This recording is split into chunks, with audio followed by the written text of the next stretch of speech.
व्हिडिओचं thumbnail बघून तुम्ही हा व्हिडिओ बघायला सुरुवात केली, याचा अर्थ तुम्हाला पण वाटतंय, की तुमचा झिरो स्टडी झालाय, की जे 100% चुकीचं आहे. पण येतोय तणाव, येतोय. हा व्हिडिओ बनवायचं कारण मी तुम्हाला सांगतो. हा व्हिडिओ बनवायच्या अगोदर मी एका स्टुडंटशी बोललो. ऑब्व्हियसली नाव तर मी डिक्लेअर करणार नाहीये, पण तो स्टुडंट कंटिन्युअसली फोनवर रडतच होता. तर रडतच होता याचा अर्थ इमॅजिन केलंच असेल, ती मुलगीच होती म्हणूया आपण. हो, मुलगी होती. प्रचंड तणावात होती. बरं 10वी चा स्कोर क्लोज टू 95% म्हणजे 95-96% ची स्टुडंट आणि बोर्डच्या एक्झामचं जबरदस्त टेन्शन आलंय आणि तिचं म्हणणं काय, की "सर मला काहीच येत नाहीये. मला काही आठवतच नाहीये." मी तुम्हाला सांगू का?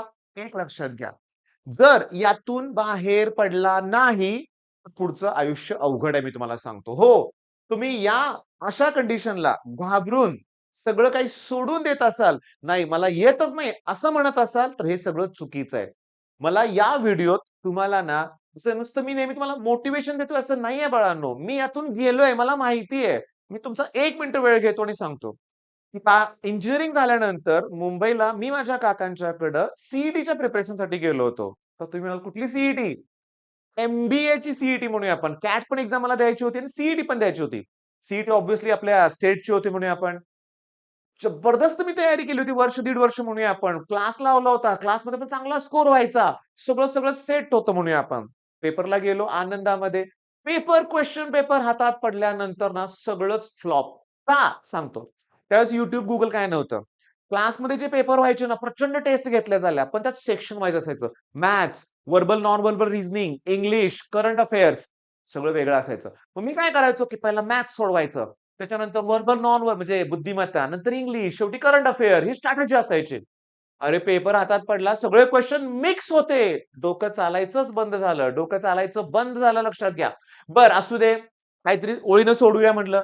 पहिले 15 प्रश्न एवढे अवघड होते आणि अशी अवस्था माझी झाली होती. मी टोटली ब्लँक झालो होतो आणि मी खरं सांगतोय अर्धा पाऊण तास मला सुचलंच नाही काही. माझ्या मनात विचार होते. घरी गेल्यावर काका विचारणार पेपर कसा गेला? आई-वडील विचारणार फोन करून कसा पेपर गेला? मी तुम्हाला सांगतो काय सांगायचं त्यांना पेपर तेवढा अवघड आहे. ह्यात अर्धा पाऊण तास माझा गेला त्या तणावात. त्यानंतर मी कुठं शुद्धीवर आलो म्हणूया आपण. पेपर सोडवला पट उरलेल्या वेळात. 84 का 88 माझा स्कोर झाला आणि 120 हा बेस्ट स्कोर होता रे.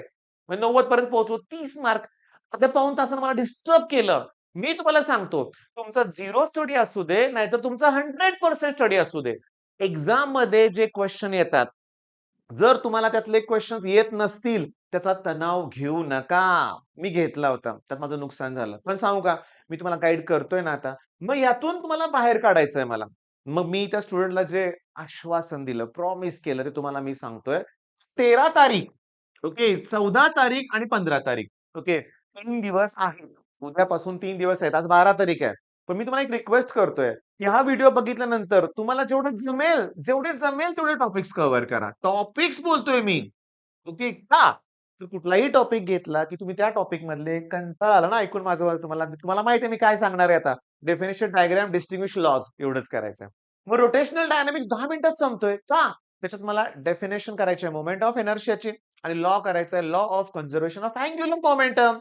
मी तुम्हाला सांगतो, व्यवस्थित लक्ष द्या. मग उद्या मी तुम्हाला काय करणार आहे सांगतो. मी तुम्हाला या 3 दिवसात खूप व्हिडिओ लेक्चर प्रोव्हाईड करणार आहे आणि मी तिथं आता शिकवायला सुरुवात करणार आहे. या सगळ्या गोष्टी कव्हर करायचं माझं टार्गेट असेल. काय? Definition, diagram, distinguish, laws. त्यातलं लॉज मी निम्मे कव्हर केलेत बाळांनो. प्लीज मग आज एक काम करताय तुम्ही. आज 12 तारखेला लॉज फिनिश करताय का? प्लेलिस्टमधून. जेवढे मी लॉज केले ते कराल तुम्ही. उरलेले लॉज मी उद्या फिनिश करतो लक्षात घ्या. मग होईल ना सगळं? होईल ना? मग कॉन्फिडन्स माझ्यावर विश्वास ठेवा ना. आहेच तुमचा विश्वास मला माहिती आहे. कॉमेंटमधून दिसतोय तो विश्वास मला. पण मगाशी वाक्य बोललो ते. अडचण आले, डिफिकल्टीज येतायत म्हणून खचून का जाताय रे तुम्ही?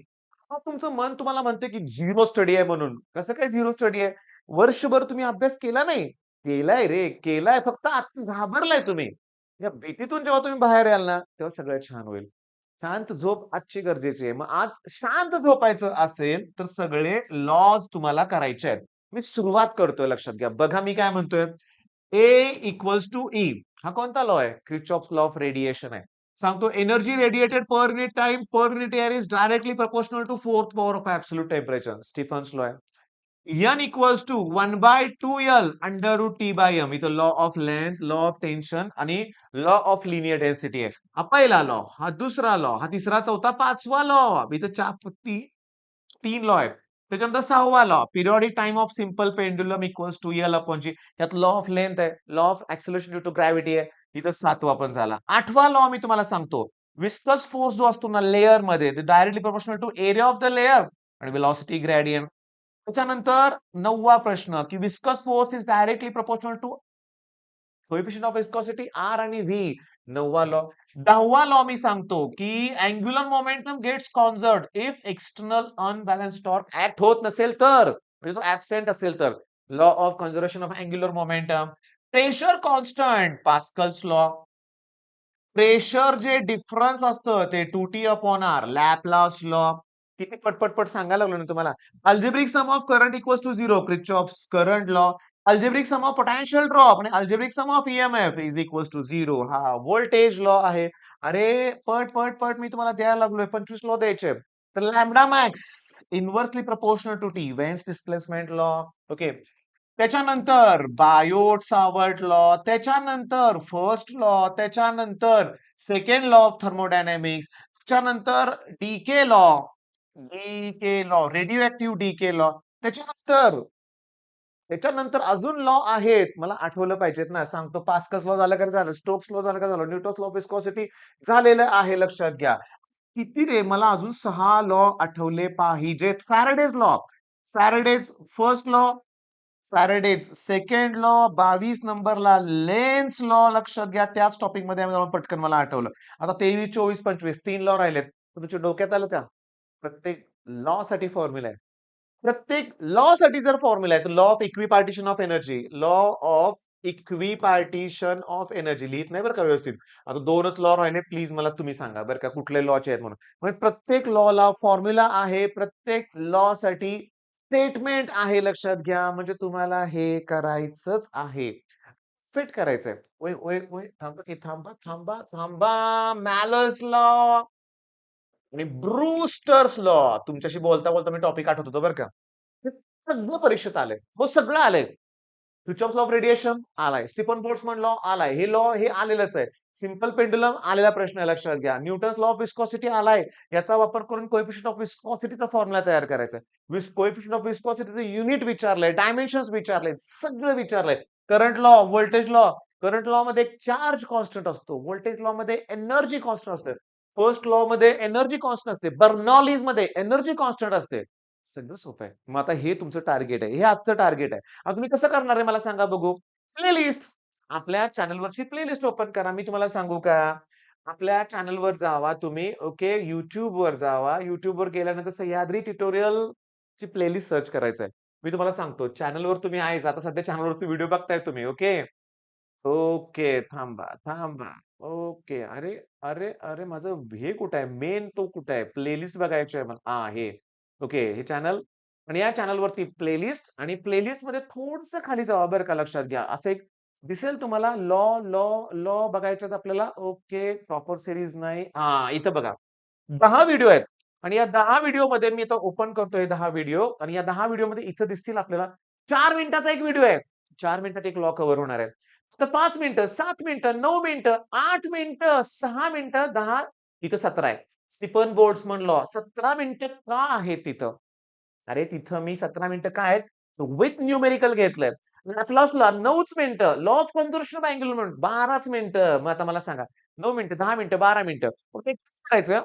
जेवढे लॉ मी प्रूव्ह केले ते मला सांगा. उरलेले उद्या. ठीक आहे. उद्या मी तुम्हाला सांगतो तो लॉ घेतल्यानंतर समजा डीके लॉ घ्यायचा आहे मला. पहिल्यांदा डीके लॉ सुरुवात करतो. पण डीके लॉ घेताना त्या टॉपिक मधले सगळे डेफिनेशन डिस्टिंग्विश लॉ पण एक्सप्लेन करणार मी तुम्हाला. बाकीचे पण करणार एक्सप्लेन तुम्हाला. होय. म्हणजे तुम्हाला माझ्याबरोबर अभ्यास करायचा आहे. पण अजून एक काम करायचं चॅनलवर लगेच. ऑल डिस्टिंग्विश म्हणजे तुम्हाला सांगतो लॉ आणि डिस्टिंग्विश आत्ताचं टार्गेट आहे. लॉ आणि डिस्टिंग्विश हे आत्ताचं टार्गेट आहे. तुम्ही कंप्लीट करा. आणि तुमच्या चेहऱ्यावरचा आनंद दिसू दे मला. काही पेपर तुम्हाला अवघड जाणार नाहीये. ते एक प्रॉब्लेम कुठं होतोय माझ्या लक्षात आलं. मला जाणवलंय ते, की 10वी मार्क. ओके. मला माझा एक भोसले आडनावाचा स्टुडंट आठवतोय. फार चांगला होता. मस्तच जेईई करून शेवटी माझ्याकडे आला होता. ओके. सीईटीत चांगले मार्क पडले. पण त्याने एक मन मोकळेपणे एक वाक्य माझ्याशी बोलला बरं का. तो काय म्हणला, "सर तुमच्याशी जरा बोलायचंय. जरा एक चूक झालेली तुमच्याशी जरा डिस्कस करायची आहे." ओके. मला वाटलं काय केलं, वेगळा कुठला पराक्रम केला काय असं वाटलं क्षणभर. चूक म्हणजे काय असं वाटलं होतं मला बरं का. आता नक्की काय ह्या वयात चुकतात तुम्हाला माहिती आहे. मी म्हटलं, "काय झालं? काय चुकलंय?" "सर मोठी चूक झाली माझ्याकडून." म्हटलं, "काय झालं?" म्हणला, "सर हे 10वीत 97% मार्क पडलेत ना, हीच आयुष्यातली सगळ्यात मोठी चूक आहे." म्हणलं, "का रे?" म्हणलं, "सर एवढ्या अपेक्षा वाढल्यात घरातल्यांच्या, इतक्या अपेक्षा वाढतात, की त्यांना वाटतं की आय-आय-टीतच गेला पाहिजे. का नाही जात? तू एन-आय-टीतच गेला पाहिजे. का नाही जात?" माझं झालं नाही. मी तुम्हाला सांगू का? झालं नाही, सोडून द्या. तो विषय वेगळा होता. आता पुढच्या 3 दिवसात करायचंय की नाही ते ठरवा अगोदर. मी तुम्हाला सांगतो, माझं लेक्चर लाईव्ह असणार नाही. माझ्या लेक्चरमध्ये मी टाईमपास करणार नाहीये. उद्याचं बोलतोय मी. मी डायरेक्टली शिकवायला सुरुवात करणार. किती व्ह्यूज होतायत हे मला बघायचं नाहीये. ओके. टायटल, पेपर लीक, पढ़ो कहीं से पेपर आएगा यहीं से. काय उपयोग आहे सांगा? असं कोण सांगू शकतं? कोणाकडे पेपर आहे का अगोदर? हां, ठीक आहे. काय फ्रॉड करणारे असतील. काही गरज नाही अशा गोष्टीची म्हणूया आपण. सगळं करायचं. सगळे लॉ करायचे सगळे लॉ. तुम्हाला सांगतो कुठलाही पेपर काढायचा, कुठलाही. आपण गेल्या वर्षीचा काढूया लेटेस्ट पेपर म्हणूया आपण. सगळ्यात अवघड पेपर आहे. सगळ्यात अवघड पेपर आहे तो काढूया आपण. तुम्ही पण काढा माझ्याबरोबर व्हायलन वाटल्यास म्हणूया आपण. आणि सगळ्यात अवघड पेपर 2025 चा. यात पहिलाच आहे झेरॉथ लॉ ऑफ थर्मोडायनामिक्स. राहिला की रे 26वा लॉ आहे तो. राहिला बरं झालं काढला आपण. झेरॉथ लॉ विचारले पहिलीच एमसीक्यू आहे. एमसीक्यूच्या व्हिडिओत आपण कव्हर केलंय. झेरॉथ लॉ ऑफ थर्मोडायनामिक्स पहिलाच प्रश्न आहे. त्याच्यानंतर मी तुम्हाला सांगतो सेक्शन बी मध्ये न्यूटन्स लॉ ऑफ विस्कॉसिटी आहे सेक्शन बी मध्ये. 2 लॉ झाले. Law of conservation of angular momentum proof विचारलंय 12 मिनिटं वेळ द्या. 3 लॉ झाले. 3 लॉ झाले. त्याच्यानंतर मी तुम्हाला सांगतो सेक्शन बी फिनिश झाला. सेक्शन सी अवघड असतो ना सेक्शन सी. तर सेक्शन सी मध्ये ब्रूस्टर्स लॉ 4 लॉ झाले. डीके लॉ 5 लॉ झाले. Kirchhoff's law state and proof पहिलाच प्रश्न 6 लॉ आले. बरं. प्रत्येक पेपरमध्ये 6 येत नाहीत. नाही देत प्रत्येक पेपरमध्ये 6. 2025 ला आले. रिपीटरला बघूया आपण. 2025 च्या रिपीटरला आता मला वेळ लागणार आहे बरं का. मी याचं रिझन सांगतो. का वेळ लागणार आहे? मी तुम्हाला क्लिअरली सांगतो वेळ का लागणार आहे ते. कारण मला न्यूमेरिकल्स पण बघायचे. 2025 ला बोर्डच्या एक्झाममध्ये थियोरेटिकल प्रश्न आले. 6 लॉ हे थियोरेटिकल आले. पण आता रिपीटर एक्झाममध्ये कुठले प्रश्न आलेत ते मी बघतोय लक्षात घ्या. ओके बघा.